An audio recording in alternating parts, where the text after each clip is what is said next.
So Alien Romulus is a science fiction horror thriller movie, and very similarly to Star Wars, it's got so many different timelines going on. And this is the 7th installment as part of the franchise, and actually if you go back to the first Aliens movie, it is set in between that and the second movie Aliens. And I have to say, it's really intelligently made, as the prequels very similar to Star Wars. Both Prometheus and Covenant do have aspects to this film, and so it is canon to everything that has taken place beforehand, whilst also working as a bit of a standalone movie. And the mastermind behind all of the Alien movies thus far, Ridley Scott, is a producer of this movie. So like I said, I feel like structurally it works so well. And whilst the first act of this movie is unfortunately pretty boring and a bit of a bore and a chore to get through, once you do get to the abandoned station, honestly, the adrenaline levels are just 10x'd, as this movie just doesn't stop with one brilliant sequence after another. And this movie decides to focus on a younger group of characters that have been very hard done by government and society, and so are on this desperate escape mission. And there are some truly excellent jump scare moments, and especially the way in which they use gravity, I think is really clever. And I loved how chilling certain stealth sequences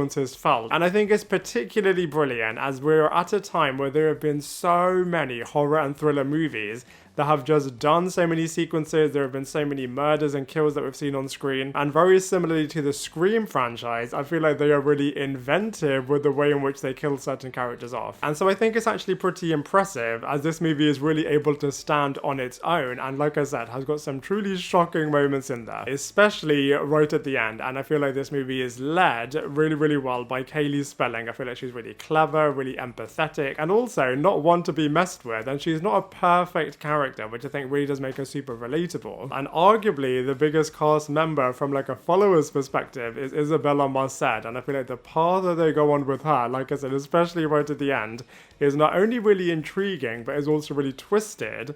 And I feel like there are some certain sequences that Isabela Merced has to do, for example, flying down a number of different floors, and I feel like she just played all of those sequences so brilliantly, especially when she is just desperately wanting to get out of the room where the alien is, and Andy just doesn't want to let her out. I feel like all of those sequences, and especially when she is just fighting for her life right at the end, as well as the fact that she is fighting for her life across this movie, she just plays all of those sequences really well. Andy Renaux has played broody lead characters for quite a number of movies now, and he equally does a really good job here. I was really intrigued by Spike Fearn's Bjorn character, especially as he really hates androids, as an android decided not to save his mother, and instead decided to focus on the number of people from a quantity perspective, which you definitely see Andy doing across this movie. So I feel like that was done really well here. But I feel like there was so much more that you could have explored with Bjorn, as I feel like from all of them, he had the most layers to him. And speaking of Andy, I feel like David Jonsson just plays him really well, as the first version of Andy is bullied so much by humans, and he just decides to take all of it until he gets the upgrade,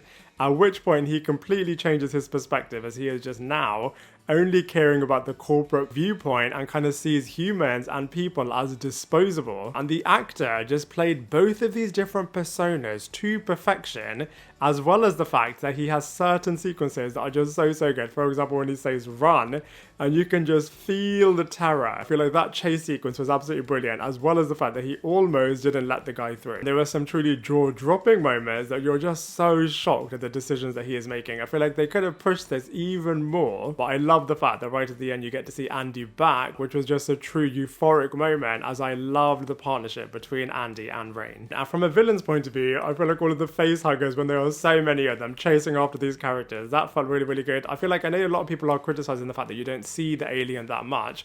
I thought you do. You got to see how brutal and sadistic this alien character really is. And the anti-gravity scene where the characters are just trying to dodge all of the acid blood of the alien, I think that sequence was really good, especially when you also see the nest. And you also got to see how villainous Rook was as well, especially when he convinced Isabela Merced's character to inject herself with the rat poison. She is then giving birth to an alien-human hybrid, which resembled the engineers so much, as of course she was injecting herself with some of the black goo. 2, I feel like that alien sequence was just so uncomfortable to watch. And very similarly to Scream 4 and The Dark Knight, when you think the movie is ending, they've got another ending. All of the space fight sequences lost me a little bit, as I much preferred all of the terrifying, more intimate moments. And I feel like they could have just explored the hybrid alien a little bit more intelligently than they did do here. I know the character of Rook has been criticized a lot as he is bringing back a passed away actor, but I feel like narratively it worked really well, and he is a different character to Ash from the original movies. It is a shame that the two prequels, Prometheus and Covenant, aren't going to be properly concluded, as the original plan was to lead it into Alien, very similarly to how Star Wars did it with their prequel trilogy. But that being said, I feel like this is a brilliant new entry, really bringing new vigor to the franchise, and you just know that Disney are just going to want to make Alien movie after Alien movie. And I think it was really, really gripping, really, really impressive, awesome moments in there. Some of them worked, some of them didn't, and I feel like the first act of this movie was incredibly slow. By the end of it, you do really enjoy it, and so for all of those reasons, I'm going to give Alien Romulus a 6.5